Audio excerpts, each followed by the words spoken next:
Kondisi pasar tenaga kerja Indonesia pada paruh pertama 2026 menyajikan kontradiksi yang mengkhawatirkan. Di satu sisi, angka pengangguran menurun secara konsisten. Di sisi lain, gelombang pemutusan hubungan kerja atau PHK terus menghantui berbagai sektor industri, mengindikasikan kerentanan struktural dalam dunia kerja nasional.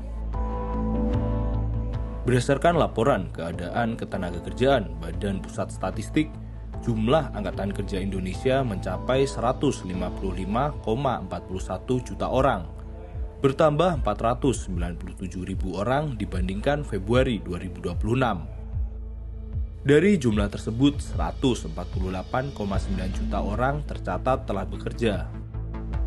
Deputi Bidang Neraca dan Analisis Statistik BPS, Edi Mahmud menjelaskan bahwa tingkat pengangguran terbuka atau TPT pada Mei 2026 berada di angka 4,65% atau sekitar 7,22 juta orang. Berikutnya adalah perkembangan tingkat pengangguran terbuka.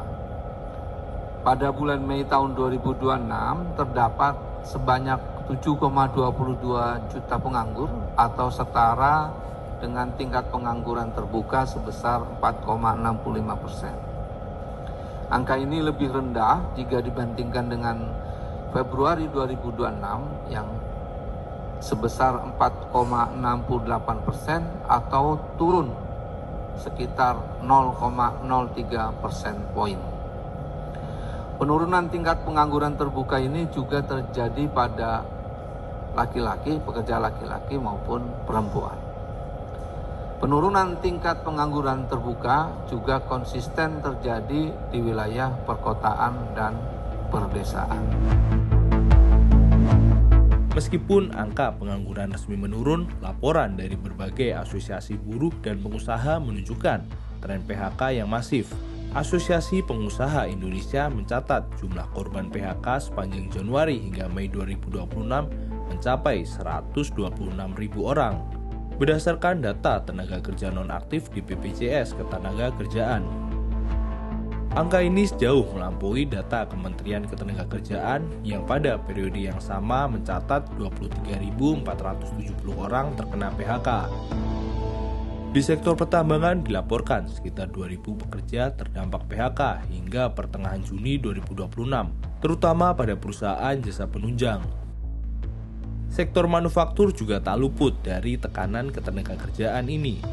Salah satu contoh nyata adalah PT Krakatau Osaka Steel di Cilegon yang merumahkan 160 karyawan dan menutup seluruh operasi bisnisnya akibat penurunan permintaan produk pada bulan Mei lalu. Akibat syaratnya lapangan kerja formal, terjadi pergeseran tenaga kerja ke sektor informal. Seseorang yang terkena PHK seringkali tidak menjadi penganggur pasif, melainkan berpindah menjadi pekerja mandiri demi menyambung hidup.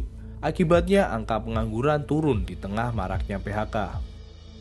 Data BPS mengonfirmasi hal ini dengan mencatat kenaikan jumlah pekerja mandiri atau berusaha sendiri sebanyak 1,38 juta orang pada periode Februari hingga Mei 2026. Jumlah ini jauh lebih besar dibandingkan penambahan pekerja berstatus karyawan yang hanya bertambah 342.000 orang. Dengan demikian, proporsi pekerja dengan jam kerja tidak penuh 1-34 jam seminggu sebesar 33,20% atau sekitar 49,21 juta orang. Di antara pekerja yang tidak penuh, tingkat setengah penganggurannya yaitu bekerja dengan jam kerja di bawah 30 jam seminggu dan masih mencari pekerjaan mengalami kenaikan menjadi 7,28% dari sebelumnya sebesar 7,27% pada bulan Februari 2026. Sementara itu, dalam jangka panjang, dominasi sektor informal sebagai kartu pengaman ekonomi berisiko menghambat pembangunan nasional karena tingkat produktivitas dan upah yang rendah. Keberhasilan pasar kerja sejati tidak lagi bisa hanya diukur dari tipisnya angka pengangguran. melainkan dari ketersediaan pekerja formal yang memberikan perlindungan dan kesejahteraan bagi para pekerja.